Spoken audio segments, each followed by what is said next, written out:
Hey guys, welcome back to my channel. Today's video is going to be pretty casual. We are jumping on the Trend Mood Instagram and taking a look at some newer makeup releases. Now, as you might know, I just got off a full month of nothing new, so some of these new releases have been around for over a month, but I wanted to go through them all. There's a lot of stuff that has my attention, has caught my eye, a ton of stuff that we're not even going to get into. You guys, Trend Mood, sometimes I have mixed feelings. I mean, I love the Trend Mood page, but I get very overwhelmed when I look at how much new makeup is constantly coming out. Kind of stresses me out, which I feel like we shouldn't be stressed out about makeup. So that's why I don't get on Instagram very often. Anyways, I'm rambling now. So we're gonna go through it. I'm gonna share with you guys some of the things that are at the top of my list. And I'm hoping that down in the comment section, you guys might be able to help me decide what things I should seriously pick up. Hopefully that sounds like fun, but first I want to give any of you that are new here a special welcome. Thank you so much for joining me today. I hope that you'll consider subscribing before you leave. Also hit that notification bell. And with that said, let's open up Instagram and have a look. So we're gonna go down towards the bottom, like towards the end of May. There were a couple things that came out,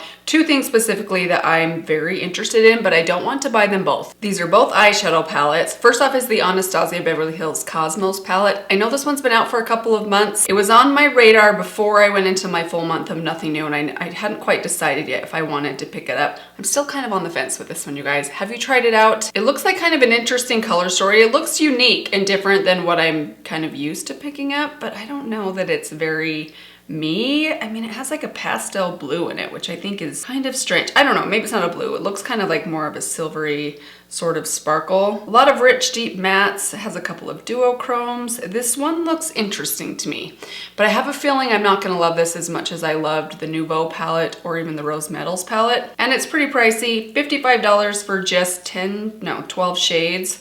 The reviews are okay. It has 44-star reviews on the Sephora website. I don't know. What do you guys think? What do you guys think about this one? So let me also share with you guys the other one I'm interested, or maybe interested in, is the new Natasha Denona Yucca palette.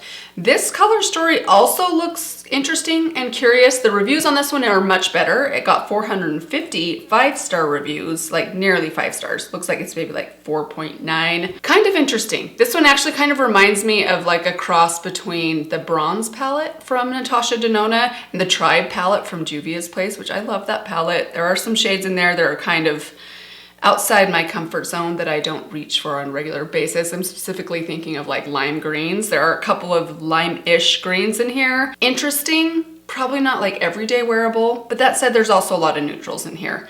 I don't know, I'm kind of feeling like one of these palettes I need to say no to. I definitely don't feel like I should buy both of these, but I am still on the fence. So let me know down below, what would you guys most like to see me try? The Anastasia palette or the Natasha Denona palette? Maybe you can help lead me in the right direction, because I am truly on the fence with this one. So one of those two is at the very top of my wish list, but let's go into a couple other things that have caught my eye. I don't know that I'll necessarily be picking these up right away. I did want to mention that I did get sent the Persona New Bloom blush stick, which I'm actually wearing on my cheeks today. I will pull this into a video soon. It's beautiful. I love this shade. Another post that caught my eye are the Everlust Shimmer Cream Shadows from I cannot say this word. Moira Cosmetics. I heard Jen Phelps raving about this brand, I think last year. I bookmarked their website on my laptop, but I have not ordered anything from them yet.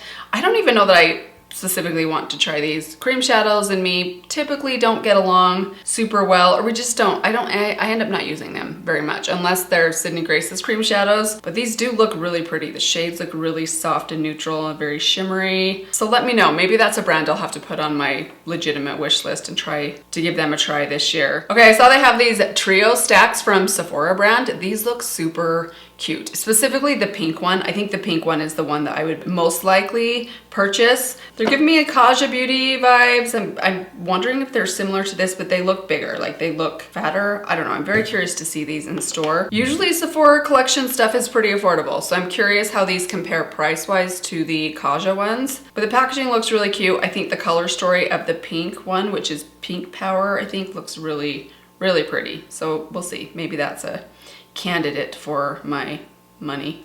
Okay, what do you guys think of the new Too Faced palette? The Too Faced Cosmic Crush eyeshadow palette. This looks really pretty. I don't know, I never picked up one of the Too Faced. I know they have two versions of the Too Faced nude palettes. These are like their newer palettes in the last couple years that have the shadows that are like different sizes. they all look similar to each other to me. Like, I'm sure they're not exactly the same. I have swatched the other two, and while they weren't exactly the same, they looked similar to each other. And this one is also giving me warm, kind of warm nude and pink vibes. I know a lot of people love these eyeshadow palettes. I don't know why, I just feel like they look kind of boring to me. I feel like I should try out a Too Faced palette. It's been a very long time, but for some reason, Too Faced has just not really been doing it for me over the last couple of years. Okay, the next thing that really caught my eye, this is one that is probably pretty high up on my wish list, are the Bare Minerals highlighting blushes. The swatches look interesting. I can't tell if they're a highlighter or a blush. Look too light to be a blush, but they also look too opaque to be a highlighter. So I'm curious about these. The packaging of these look stunning. They're $26 a piece. I think these came out last month as well. So if you guys have tried these out in the last couple of weeks, let me know. What were they exactly? Are they kind of like a hybrid product? This is one thing that, as much as I want to just throw one in my cart and pick one up, I feel like I might need to see these in store. Very pretty though, definitely one I would be interested in. Okay, sorry guys, I need my glasses on. This is giving me a headache. I know we just got done talking about Too Faced, but they do have the Pop-Tart palettes that came out, which I think are kind of gimmicky, but there's also a part of me that thinks these are super cute and I think they would smell really, really good. I loved Pop-Tarts as a kid. I don't love them so much now that I'm an adult, but I remember being obsessed with Pop-Tarts. We wouldn't buy them very often, but once in a while my mom would come home with a box of Pop-Tarts, the cherry ones specifically, and they were one of my favorite things. So this is a very cute looking palette. I don't know, I mean, definitely not one I need. I like the Too Faced eyeshadows. I think they are a really good formula. I just probably don't need this color story. It looks a little bit bubblegummy to me, which is usually not the type of pink that I like to reach for, but there are some pretty shades in this one. I'm specifically looking at the strawberry Pop-Tart one. The brown sugar Pop-Tart one probably looks like a better color story for me, but I didn't like brown sugar Pop-Tarts, so I probably wouldn't buy this one. I know this is kind of silly. Talking about it out loud makes me realize how ridiculous it is, the things that we spend our money on. Let's move on to another one that really has my attention. This one is by Florence by Mills, which I have not tried this brand out, with the exception of one brow product that I ended up finding at a Marshall's. But these look really pretty. These basically look just like the Gel Crush sticks from Flower Beauty. The shades look beautiful. I don't know how I would pick a shade. Like, this is another one of those things I think I would have to collect them all, but they're a little more pricey, $18 a piece. I probably would just start with one or two. But let me know, have you guys tried these out? It does say that they're supposed to help blur the appearance of pores. I don't know. So I'm curious if they're not quite as glossy as the Flower Beauty ones. Those ones are a little bit more kind of like hydrating and sticky and luminous. Maybe these ones are a little bit more of a satin finish. Very, very pretty though. These, I might have to try one of these out soon.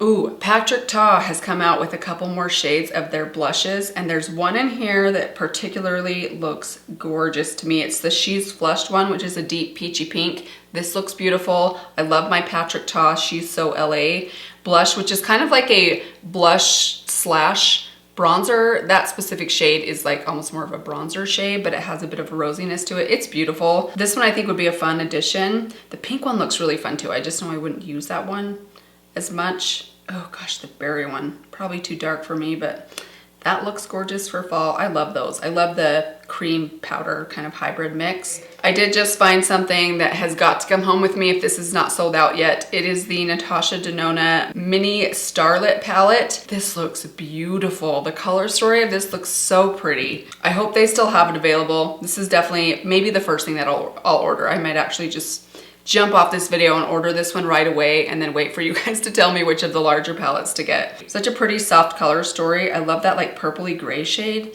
in the corner, and the shimmers look gorgeous. Ooh. I did want to show you guys this palette. This one I think came out mid-June, so this has also been out for a while. It's not really one that probably, unless you follow Trend Mood, you've heard about. It's from the brand, I don't even know exactly who the brand is on this one, but the packaging totally has me sold. This is like an eyeshadow palette that looks like a pair of denim jeans. I don't even know that I like the color story that much, at least the blue, I don't know, maybe they're kind of wearable blues, but it has a lot of pretty nudes in it. The packaging is so cute. The little denim buttons on it, they look like old Gap jeans buttons. Oh my gosh, they're so cute. I might just have to buy this for the packaging, which is very stupid. It's a $40 eyeshadow palette. I probably don't need this color story. It does have a blush with it, but it's such a unique concept, which is kind of hard to do these days. Kind of gimmicky, sure, but I might have to try this one because I think it's such a cute little palette, like a collector's kind of palette. I don't know. I'll keep it on my list. We'll see. Okay, did you guys see the Hershey's palettes? Probably not one I'll come home with. I think they're super cute. There's a cookies and cream palette and then just the standard milk chocolate Hershey's that look like a Hershey's bar. I wonder if they smell like chocolate. That would help me make my decision. These are in collaboration with Glamlight, which I've never tried a Glamlight palette. $22, that's a pretty good price. I know that the Glamlight palettes are pretty affordable. I should get on trying one of those. Oh, I did see an announcement. This is very exciting. It looks like Katie Jane Hughes is coming out with a makeup brand. Haven't seen anything. This was posted on June 8th, so over a month ago. I haven't seen any updates since, but man, I love Katie Jane Hughes. I know I'm not on Instagram much anymore, but when I do go on Instagram, she is one that I actually love to follow. Did you guys see the Makeup by Mario Soft Pop blushes? The cream blushes. I haven't tried these out. I sort of liked his cream bronzer. It was very, very emollient to the point where it kind of wore coverage off of my face. So I'm a little worried that these will kind of be the same, but the colors look so pretty. Let me know if you guys have tried these ones out. They're a little more expensive too, 30 bucks a piece. So I know that last month I just got done telling you guys that one of the biggest makeup regrets that I had was the Hourglass Ambient Lighting Ghost palette. And it's not that I dislike this palette. I say this disclaimer every time. I don't know why I feel compelled, because I know that there are diehard Hourglass people out there that I just feel like are gonna come for me. Anyways, I don't love that palette so much. I don't like the finishing powders in there, but I do love the Hourglass blushes in particular. And they do have a new ambient lighting blush palette that looks so pretty. They also have a bronzer palette, by the way, but that's not the one that I'm interested in. I really am interested in this blush one. It has 3 blushes and 3 highlighters or strobe powders as they call them, and they look beautiful. These shades look really pretty. They all look like shades I would probably wear. I do feel like some of the shades look similar to each other. Like I would have personally liked to have seen in this same palette a different variety of pink. I mean, I get that they're all kind of on the same, like in the same theme, and I'm just going off of a picture. A lot of these blush shades look similar to each other, but that said, this looks beautiful. $85, I don't know that I can convince myself to do it. In fact, I don't even know if this is still available. This was posted mid-May, so this might not even be available anymore. I'm kind of hoping that it's not. That will make my decision for me. But let me know. Do you guys think I should eat my words and try out this palette? Contradict myself, as I am very good at doing. All right, but I think that's pretty much it. These are all the things I had my eye on. There are some other things that kind of looked interesting, but these were the things at the top of my list. What did you guys think? Have you tried any of these products out? If you had feedback, did they work for you? Did they not? I'd love to hear it down in the comments below, especially on the 2 eyeshadow palettes. Which one? Natasha Denona Yucca, Anastasia, I forgot the name already, Cosmos. Was it Cosmos? Or was that the Too Faced palette? I feel like they have the same name. Let me know, which of those 2 would you guys like to see me try? But that is going to do it for today. I will be back very soon, hopefully, with some new makeup to try out for you guys. Thank you guys so much for watching. Let me give you one final reminder. Make sure you subscribe before you leave, and I will see you all in my next video. Bye. For someone that is technically a YouTuber, like, I should not hate Instagram as much as I do, but